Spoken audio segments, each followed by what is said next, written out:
Hola amigos de YouTube, bienvenidos a nuestro canal. RSC les da la bienvenida.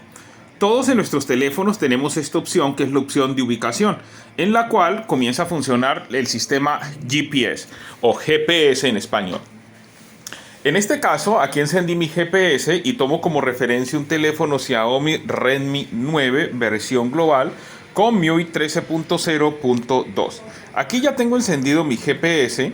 Entonces, lo que indica de que mi teléfono va a comenzar a buscar los satélites. Pero a veces queremos saber si nuestro GPS está funcionando correctamente y si está dando las coordenadas del lugar donde estamos. Es muy sencillo. Vas a ir aquí a tu teléfono, a configuraciones, acerca del teléfono, todas las especificaciones y luego vas a ir donde dice kernel. Vas a tocar varias veces hasta que te entre a este administrador.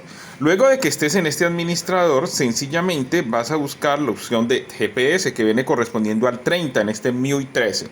Lo toco y nota de que aquí me dice de que hay 28 satélites, pero aún no tengo completamente la localización porque no me ha mostrado la latitud ni nada de eso. Entonces vamos a esperar un momento que el GPS nos muestre todos esos detalles necesarios para saber si está funcionando correctamente. Entonces aquí nos muestra que tenemos 28 satélites. Es importante de que aparezca esa opción, es muy importante de que aparezca en esa opción lo que les acabo de mencionar. Porque muchas veces pensamos de que nuestro GPS está funcionando bien, pero puede haber un problema en este componente. Entonces vamos a ver hasta qué punto, cuántos satélites deben enlazar para que me pueda mostrar mi posición. En este caso, estoy viendo 28 satélites, son 28 satélites. Pero no me ha mostrado completamente la localización donde estoy, la latitud y las coordenadas correctas.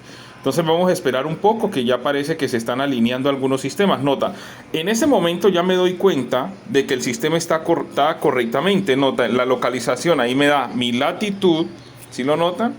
En negativo y también en positivo. Entonces ahí me puedo dar cuenta de que mi GPS está bien y me dice de que son 37 satélites los cuales están conectados. No lo olvides, RSC te ayuda para que lo hagas tú mismo en casa. Recuerda, suscríbete a nuestro canal, da manito arriba y comparte este video con amigos y familiares. RSC.